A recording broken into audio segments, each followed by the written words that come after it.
بارگاہ میں مستجاب فرمائے۔ آمین۔ میں سب سے پہلے معذرت خواہ ہوں کیونکہ میں کوفہ میں سرکار امیر المومنین علیہ السلام کی بارگاہ میں پرسہ کے لیے اور مجلس کے لیے گیا ہوا تھا، اور آپ تمام کا بارگاہ میں امیر المومنین میں سلام عرض کیا، اور اب نجف امیر المومنین میں بارگاہ امیر المومنین کے آپ کا سلام سرکار امیر المومنین کی بارگاہ میں ہدیہ کرتا ہوں، اور اس دعا کے ساتھ کہ میرا مالک آپ تمام احباب کو جلد از جلد اس مقدس دہلیز کا سجدہ نصیب فرمائے۔ اور انشاءاللہ کل کی مجلس میں کوشش کروں گا کہ آپ کو حرم امیر المومنین علی ابن ابی طالب علیہ السلام سے ہم ذکر کا آخری سجدہ آپ کی بارگاہ میں ہدیہ کر سکیں۔ جیسا کہ کل ہم نے گفتگو کا آغاز کیا کہ سرکار حضرت امیر المومنین علی ابن ابی طالب علیہ السلام نے اپنی زندگی میں چند ایسے خطبات ارشاد کیے جن کو آج تک عقل انسانی پا نہیں سکی، سوچ انسانی جس تک پہنچ نہیں سکی۔ زمانے نے امیر المومنین کو اس انداز میں تیور کو بدلتے ہوئے نہیں دیکھا تھا جیسا امیر المومنین کے تیور خطبات میں بدلے۔ ایک میں بہت بڑی غلط فہمی دور کروں کہ کچھ احباب یہ سمجھتے ہیں کہ نہج البلاغہ مولا امیر المومنین کے تمام خطبات کا مجموعہ ہے۔ نہج البلاغہ علی کے فضائل کا مجموعہ نہیں، سید رضی کے جمع کیے ہوئے خطبات کا مجموعہ ہے۔ جو سید رضی کو ملے وہ انہوں نے نہج البلاغہ میں درج کر دیے۔ اب ایسا قطعا نہیں ہے کہ کیا زندگی میں امیر المومنین نے صرف اتنے ہی خطبات ارشاد فرمائے تھے۔ کئی خطبات ایسے ہیں جو امیر المومنین علی ابن ابی طالب علیہ السلام کے، کیونکہ جب شیعہ تقیہ کا دور تھا تو اس دور میں جب فضائل امیر المومنین کو چھپا چھپا کے نسلوں تک پہنچایا جا رہا تھا تو اس تمام عرصہ میں امیر المومنین کے ایسے خطبات جو شائع نہ ہو سکے لیکن امیر المومنین کی زبان اطہر سے جاری ہوئے تھے، جیسا کہ امیر المومنین نے مسجد قباء میں بیٹھ کے خطبہ دیا جس میں امیر المومنین کا وہ جملہ مجھے اپنی زندگی سے زیادہ پیارا ہے، جس میں امیر المومنین نے توحید کی طرف متوجہ ہو کے کہا تھا، میرے مالک تو بھی بے مثال ہے اور تیرا ولی بھی بے مثال ہے، تیرے جیسا بھی کوئی نہیں اور میرے جیسا بھی کوئی نہیں ہے، لیکن ہم دونوں میں ایک فرق ہے، تو نے مجھے وجود دیا ہے اور میں نے تجھے ظہور دیا ہے۔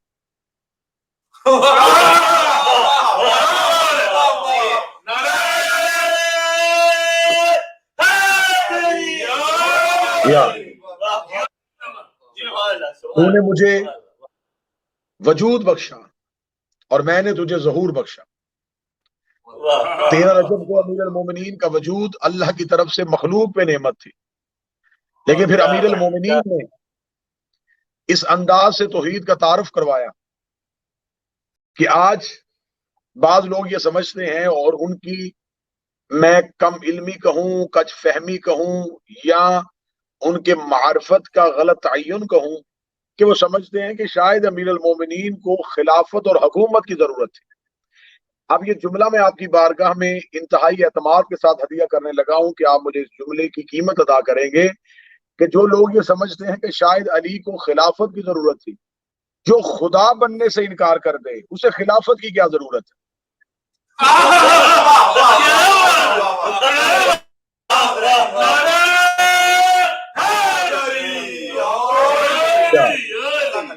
جو خدا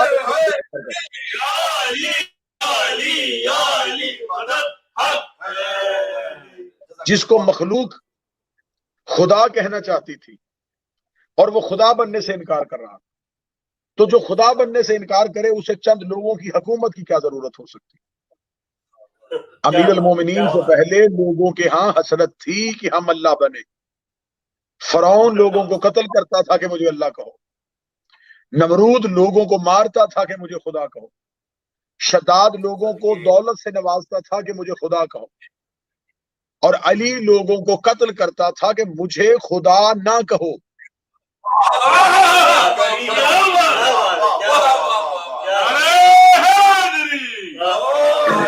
کیونکہ لوگوں کے ذہن میں خوف کی انتہا کو خدا کہتے ہیں.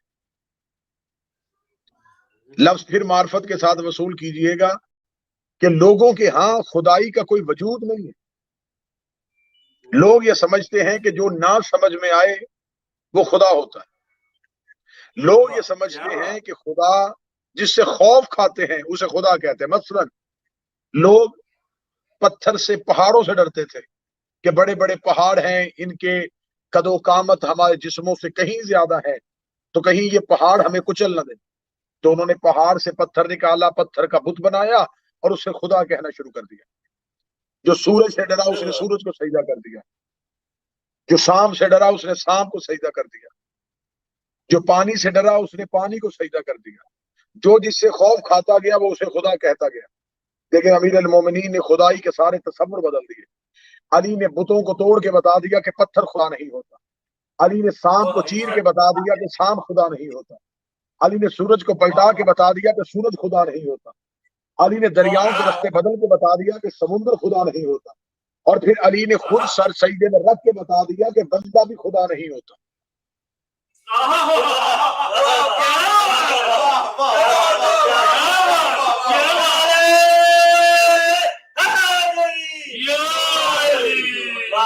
یہ راز میں کل کی مجلس میں آپ کے سامنے ہدیہ کرنا چاہتا تھا، لیکن چونکہ بات اب یہاں پہنچ گئی ہے تو میرے موضوع کے ساتھ گفتگو متصل ہونا چاہتی ہے، تو میں یہاں جملہ کہوں کہ آپ کو بھی اور تمام شیعہ یہ عقیدہ رکھتے ہیں کہ امیر المومنین نے 21 رمضان کی شہادت ہے، اور یہ جو آج صبح جو مولا امیر المومنین کی ضربت ہے جس میں آپ اس صبح کو پانے والے ہیں، اور ہم اس رات سے گزر چکے اور ہم نے اس صبح کو دیکھ لیا.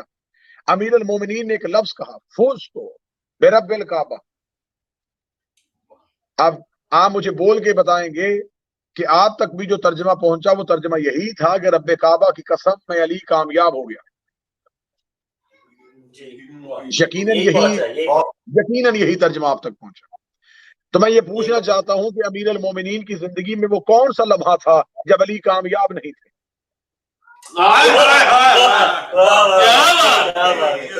کامیاب وہ ہوتا ہے جو پہلے کبھی ناکام ہوا. تو کیا کعبہ میں آنا علی کے کامیاب ہونے کی دلیل نہیں؟ کیا رسول کے ہاتھوں پہ بولنا علی کے کامیاب ہونے کی دلیل نہیں؟ کیا ید اللہ عین اللہ وجہ اللہ ہونا علی کے کامیاب ہونے کی دلیل نہیں؟ تو یہ پھر جملہ جو ہے یا تو اس کا ترجمہ تبدیل کیا گیا ہے یا اس کی معرفت سے انکار کیا گیا. فزتو برب الکعبہ، میں یہ نہیں کہوں گا کہ یہ جملہ امیر المومنین نہیں کہا، یہ جملہ میرے بادشاہ کا ہے، میرے شہنشاہ کا ہے. فزتو برب الکعبہ، رب کعبہ کی قسم میں نے تجھے پا لیا.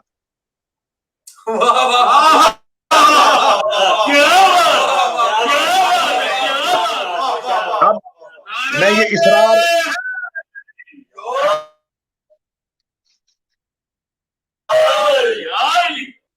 اسرار آپ کی بارگاہ میں ہدیہ کرنے لگا کہ امیر المومنین نے جب خیبر کو فتح کیا اس وقت علی نے کیوں نہیں کہا کہ میں کامیاب ہو گیا؟ امیر المومنین جب فاتح خندق بنے تو تب علی نے یہ کیوں نہیں کہا کہ میں کامیاب ہو گیا؟ امیر المومنین جب غدیر کے منبر پہ بولے تو کیوں نہیں کہا میں کامیاب ہو گیا؟ امیر المومنین نے یہ جملہ بچا کے کیوں رکھا تھا؟ یہ جملہ کس لیے بچایا تھا؟ جو بات میں نے شروع کی تھی میں گفتگو کو متصل کرنے لگا ہوں. امیر المومنین اچانک شہید نہیں ہوئے. دشمن نے لشکر سے علی پہ وار نہیں کیا. امیر المومنین نے خود اپنے قاتل کو ٹھوکر مار کے جگایا، اسے بیدار کیا. بیدار کرنے کے بعد علی مسلح پہ آئے. علی کو خبر تھی کہ مجھے ضرب لگائے گا. علی نے قیام میں ضرب نہیں لگنے دی. علی نے رکوع میں دشمن کو موقع نہیں دیا. علی نے انتظار کیا کہ سجدے میں یہ ضرب لگائے. سجدہ ہوا تو امیر المومنین کے سر پہ ضرب لگی. جب سجدے میں ضرب لگی تو علی کی آواز فزتو برب الکعبہ، رب کعبہ کی قسم کہ اب میں نے تجھے پا لیا. کیسے پا لیا؟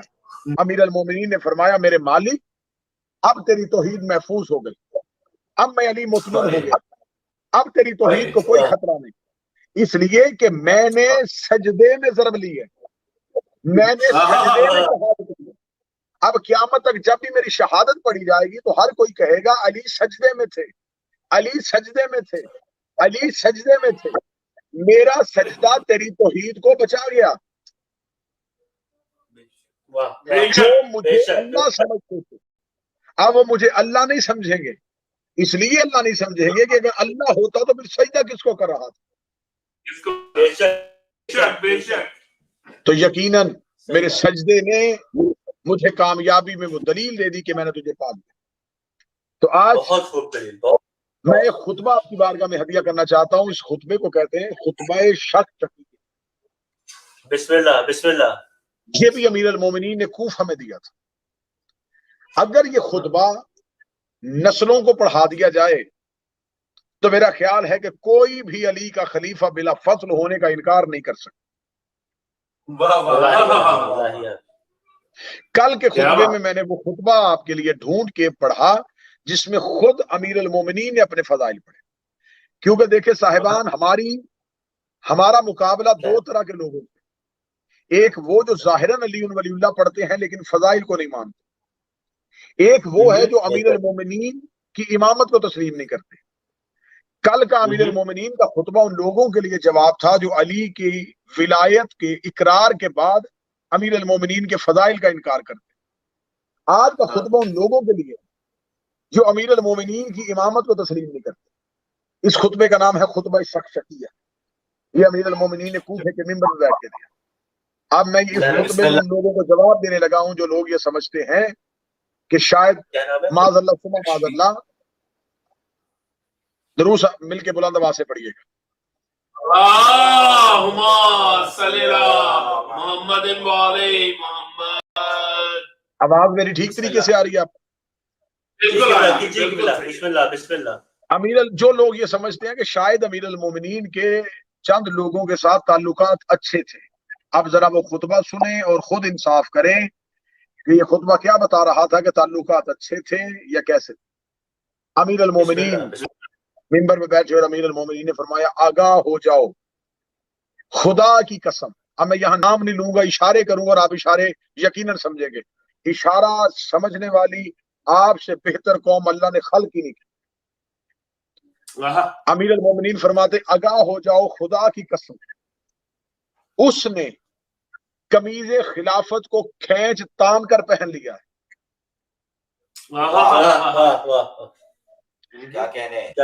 امیر المومنین متوجہ کر کے کہہ رہے ہیں خدا کی قسم اس شخص نے قمیض خلافت کو کھینچ کر پہن لیا، وہ اس کے بدن پہ پوری نہیں تھی،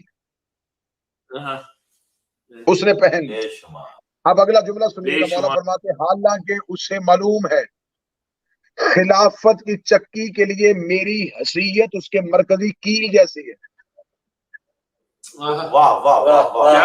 جیسے کیل کے بغیر چکی نہیں چل سکتی ویسے علی کے بغیر خلافت نہیں چل سکتی۔ یہ کہنے کے بعد امیر المومنین نے فرمایا علم کا سیلاب میری ذات سے گزر کر نیچے آتا ہے، میری فکر کا پرندہ پرواز ہی نہیں کر سکتا۔ امیر المومنین فرماتے ہیں کہ میری حقیقت تک، میری بلندی تک کسی کا فکر کا پرندہ پرواز بھی نہیں کر سکتا، پھر بھی میں نے خلافت کے آگے پردہ ڈال دیا اور اس سے پہلو تہی کر لی اور وہ سوچنا شروع کیا کہ کٹے ہوئے ہاتھوں سے حملہ کروں یا اس بھیانک اندھیرے پہ صبر کر لوں جس میں عمر رسیدہ بالکل ضعیف ہو جائے اور بچہ بوڑھا ہو جائے، مومن محبت کرتے کرتے خدا کی بارگاہ تک پہنچ جائے۔ تو میں نے دیکھا کہ ان حالات میں صبر کرنا ہی عقل ہے، تو میں نے اس عالم میں صبر کر لیا۔ میں نے آنکھوں میں مصائب کی کھٹک تھی، میرے گلے میں رنج کے پھندے تھے، میں اپنی میراث کو لٹتے ہوئے دیکھ رہا تھا، یہاں تک کہ پہلے نے اپنا رستہ لیا اور خلافت کو اپنے بعد دوسرے کے حوالے کر دیا۔ حیرت انگیز بات تو یہ ہے کہ وہ اپنی زندگی میں معافیاں مانگ رہا تھا اور مرنے کے بعد دوسرے کے لیے خلافت دے رہا تھا۔ بے شک دونوں نے مل کر شدت سے خلافت کے تھنوں کو دھویا اور اب ایک ایسی درشت اور سخت منزل میں رکھ دیا جس کے زخم کاری ہیں، جس کو چھونے سے بھی درشتی کا احساس ہوتا ہے۔ لغزشوں کی کثرت اور معذرتوں کی بہتات اس کو برداشت کرنے والا ایسا ہی ہے جیسے سرکش اونٹنی کا سوار کے مہار کھینچ لے اور اس اونٹنی کی ناک زخمی ہو جائے اور ڈھیل دے دے تو ہلاکتوں میں کود پڑے۔ تو خدا کی قسم لوگوں کی ایک کجروی بے راہ روی میں مبتلا ہو گئی، لیکن میں نے سخت حالات میں بھی ایک طویل مدت تک صبر کیا، یہاں تک کہ بے شک وہ دوسرا بھی اپنے رستے پہ چلا گیا، لیکن خلافت کو ایک جماعت میں قرار دے دیا جن میں مجھے بھی شمار کیا گیا، جبکہ میرا اس جماعت سے کیا تعلق؟ مجھ میں پہلے دن سے کوئی عیب نہیں تھا، بے شک بے شک بے شک بے شک مجھ سے پہلے دن میں کوئی عیب نہیں تھا۔ یہاں میں یہیں پہ خطبہ روک ایک جملہ پڑھنے لگا ہوں، جب امیر المومنین رسالت مآب کے جنازہ رسول سے واپس پلٹے تو امیر المومنین جب سقیفہ بنی سعدہ میں پہنچے تو چند لوگ وہاں بیٹھے ہوئے تھے۔ امیر المومنین نے ان سے جا کے پوچھا کہ تم لوگ نبی کے جنازے پہ کیوں نہیں آئے؟ انہوں نے کہا اے علی ہم نبی کے جنازے پہ اس لیے نہیں آئے کہ یہاں ہم اسلامی حکومت کا قیام کر رہے تھے۔ امیر المومنین نے پوچھا پھر کیا بنا تمہاری حکومت کا؟ انہوں نے کہا ہم نے وزیر بھی چن لیا ہے، ہم نے امیر بھی چن لیا ہے۔ اتنا کہنا تھا، یہ امیر المومنین فوراً جلا میں آ کے کہنے لگے تم نے میرے فیصلے کو ترجیح کیوں نہ دی؟ انہوں نے کہا اس لیے نہیں دی، آپ اکیلے تھے یہاں امت تھی، آپ اکیلے تھے یہاں اجماع تھا، آپ اکیلے تھے یہاں لوگ زیادہ تھے۔ امیر المومنین مسکرا کے فرماتے ہیں تم میں سے جتنے بھی زیادہ تھے، تم جتنے بھی تعداد میں تھے، کیا تم میں سے کوئی کعبے میں پیدا ہوا تھا؟ کہنے لگے نہیں ہوا تھا۔ کسی نے نبی کی زبان سنی تھی؟ کہنے لگے نہیں سنی تھی۔ تم میں سے کوئی ابو طالب کا بیٹا ہے؟ کہنے لگے نہیں ہے۔ کیا تم میں سے کوئی ذریت ابراہیم ہے؟ بولے نہیں ہے۔ کیا تم میں سے کوئی شجرہ طیبہ کا ثمر ہے؟ بولے نہیں ہے۔ کیا تم میں سے کسی نے رسول کی شیب ابی طالب میں مدد کی تھی؟ بولے نہیں کی تھی۔ کیا تم میں سے کسی نے رسول کو دعوت ذوالعشیرہ میں کھڑے ہو کے تائید کا وعدہ کیا تھا؟ بولے نہیں کیا تھا۔ کیا تم میں سے کسی نے کھجوروں کی گٹھلیوں کے ساتھ نبی کی حفاظت کی تھی؟ کہنے لگے نہیں کی تھی۔ فرمایا کیا تم میں سے کسی نے نبی کے ساتھ مدینے ہجرت کی تھی؟ بولے نہیں کی تھی۔ کیا تم میں سے کوئی نبی کا بھائی بنا تھا؟ کہنے لگے نہیں بنا تھا۔ فرمایا تم میں کوئی فاتح خیبر ہے؟ تم میں کوئی فاتح خندق ہے؟ تم میں کوئی فاتح بدر ہے؟ تم میں کوئی فاتح حنین ہے؟ کیا تم میں سے کوئی ایسا ہے جس کے لیے اللہ نے آیت تطہیر اتاری ہو، جس کو خدا نے کل علم کہا ہو، جس کے لیے خدا نے مسند علم بچھائی ہو؟ کیا تم میں سے کوئی ایسا بھی ہے جس کو رسول نے فاطمہ جیسی بیٹی دی ہو، جس کا حسین جیسا بیٹا ہو، جس کا حسن جیسا بیٹا ہو؟ اب میں جملہ خطیہ کرنے لگا، اتنے جملے کہنے کے بعد امیر المومنین کے کہتے ہیں اے عرب کے بدوؤ مقابلہ علی سے کرتے ہو، میں نکاح سے، میرا باپ نکاح سے، میرا دادا نکاح سے، ہم نکاح والوں کے بیٹے ہیں، تم گناہ والوں کے بیٹے ہو۔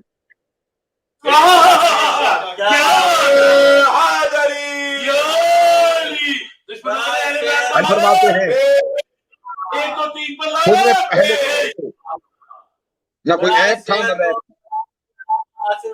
بلندر صلوات برائے صحت و سلامتی سرکار بطول عصر بلندر صلوات۔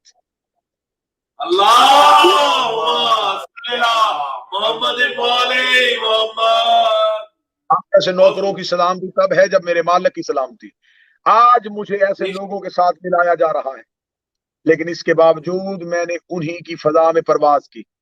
یہ نزدیک فضا میں اڑے تو وہاں بھی ساتھ رہا، اونچے اڑے تو وہاں بھی ساتھ رہا، مگر پھر بھی ایک شخص نے اپنے کینہ کی بنا پر مجھ سے منحرف ہو گیا اور دوسرے کی طرف جھک گیا، اور کچھ اور بھی ناقابل ذکر اسباب جس کے نتیجے میں تیسرا شخص پیٹ پھلائے ہوئے اٹھ کے کھڑا ہوا، اس کے ساتھ اس کے اہل خاندان بھی کھڑے ہو گئے، اور جو مال تھا اس کو ہضم کر رہے تھے، ایسے جیسے اونٹ بہار کی گھاس کو چر لیتا ہے، یہاں تک کہ اس کی بٹی ہوئی رسی کے بل کھل گئے، اس کے امال نے اس کا خاتمہ کر دیا، اس کے شکم پوری نے اسے منہ کے بل گرا دیا۔ اس وقت مجھے جس چیز نے دہشت زدہ کر دیا یہ تھی کہ لوگ بچوں کی گردن کے بال کی طرح میرے گرد جمع ہو گئے۔ یہ الفاظ میں بالکل ویسے ہی پڑھ رہا ہوں جیسے خطبے میں ہے۔ یقیناً یہ ہر شیعہ کو خطبے پڑھنے سننے چاہیے کہ ہمارا مولا کس مصائب کی زندگی میں گزار رہا تھا۔ مولا نے فرمایا کہ میرے گرد لوگ ایسے جمع ہو گئے اور چاروں طرف سے میرے اوپر ٹوٹ پڑے، یہاں تک کہ میرے حسن اور حسین کچل دیے گئے، میری ردا کے کنارے پھٹ گئے، یہ سب میرے گرد بکریوں کے گلا کی طرح گھیرا ڈالے ہوئے تھے۔ لیکن جب میں نے اپنی ذمہ داری سنبھالی تو یہ اٹھ کھڑے ہوئے، ایک گروہ نے بیعت توڑ دی، دوسرا دین سے نکل گیا، تیسرے نے فسق اختیار کر لیا، جیسے کہ ان لوگوں نے یہ ارشاد الہی سنا ہی نہیں تھا کہ یہ دار آخرت ہے، اور ہم صرف ان لوگوں لیے قرار دیتے ہیں جو دنیا میں بلندی اور فساد نہیں چاہتے، اور عاقبت صرف اہل تقویٰ کے لیے ہے۔ ہاں ہاں خدا کی قسم، ان لوگوں نے یہ ارشاد سنا بھی ہے اور سمجھا بھی، لیکن دنیا ان کی نگاہوں میں آراستہ ہو گئی، اس کی چمک دمک نے اسے لبھا لیا۔ آگاہ ہو جاؤ، خدا گواہ ہے جس نے دانا کو شگافتہ کیا اور ذی روح کو پیدا کیا۔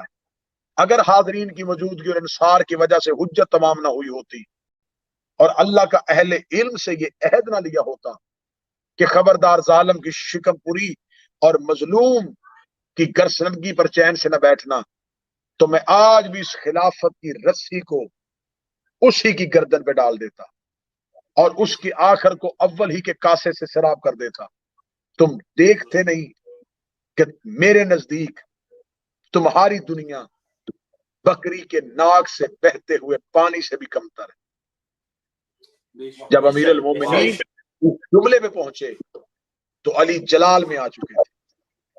کتابیں کہتی ہیں ابھی علی اس جملے پہ پہنچے تھے کہ ایک شخص اٹھ کے کھڑا ہو گیا اور اس نے کہا یا علی، میں نے آپ کو ایک خط دیا تھا، آپ نے مجھے اس کا جواب نہیں دیا۔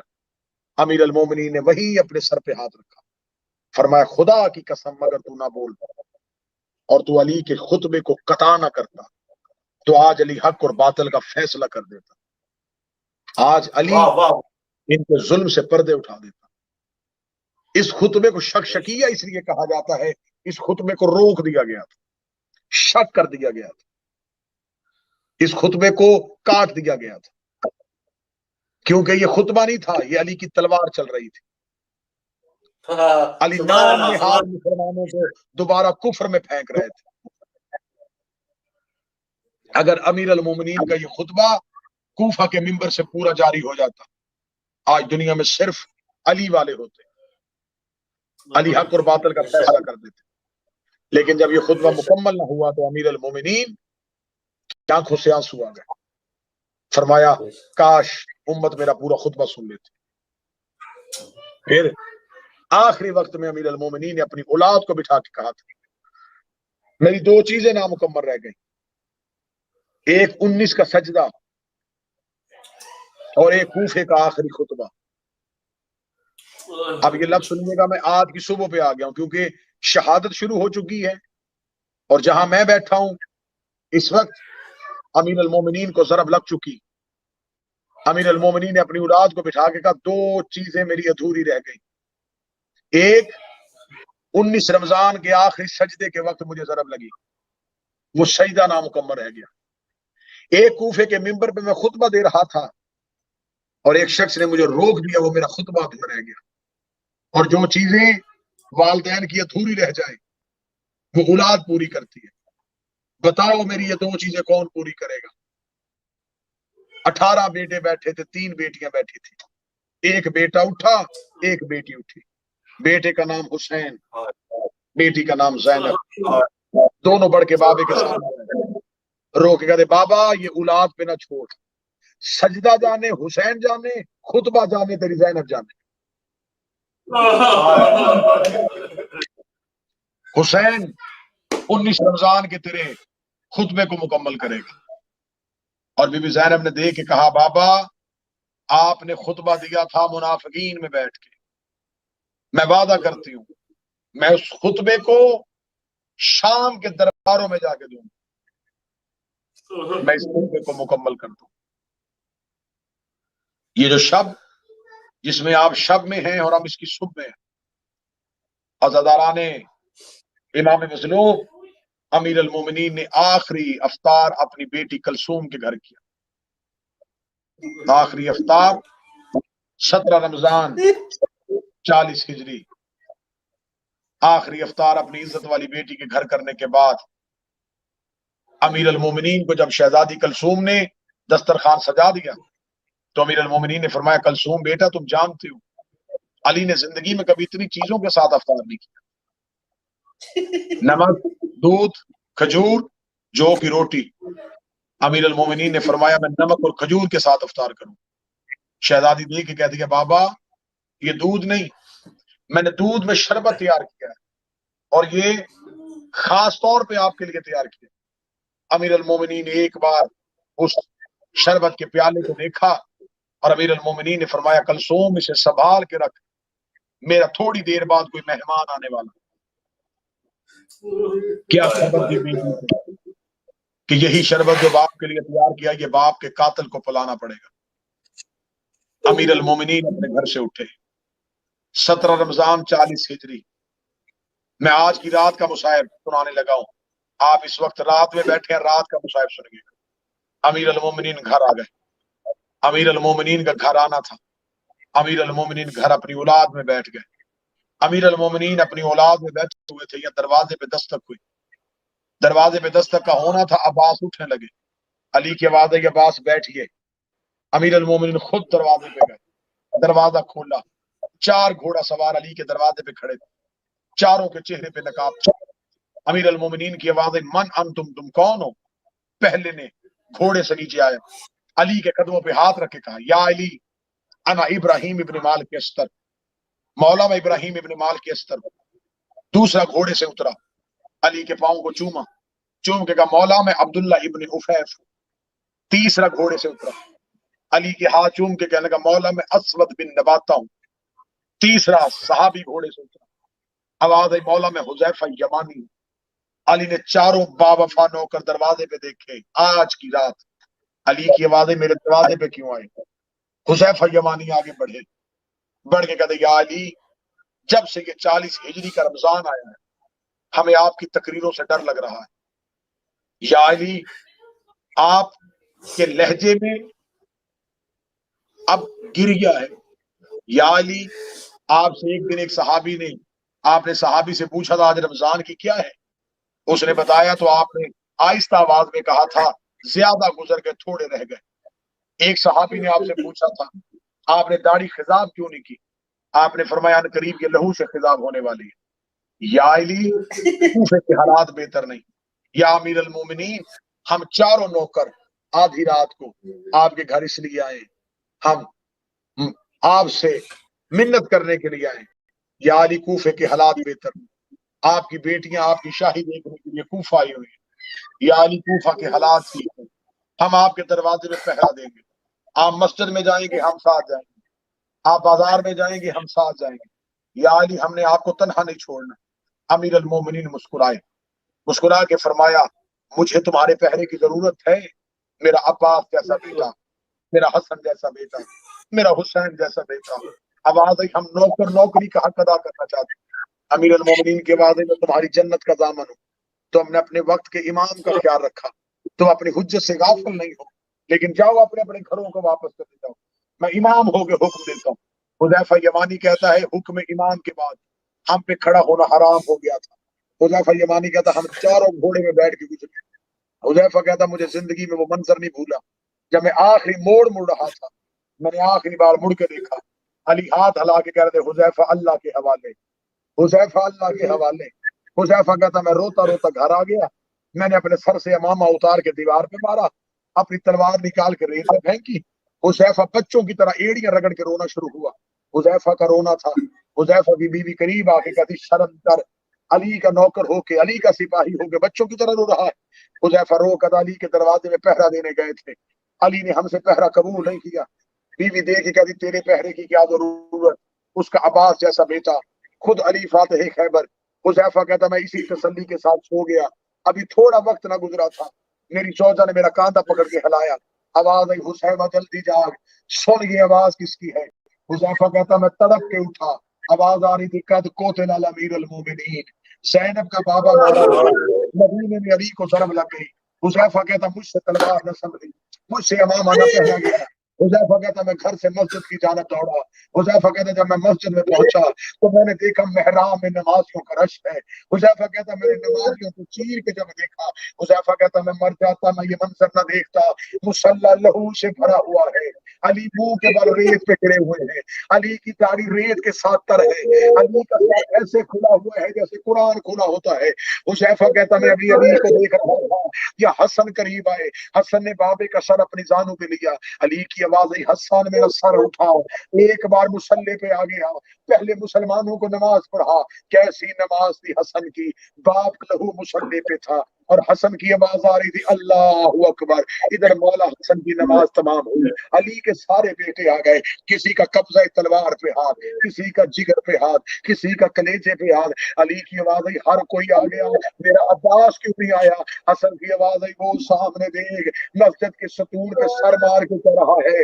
عباس بھی سنتا تھا, بابے کو بھی شرم لگ گئی, میں منتیں کرتا رہا بابا مجھے پہرا دینے دے. قاتل گرفتار ہو چکا تھا, قاتل کے ہاتھوں میں رسیاں باندھی جا چکی تھی.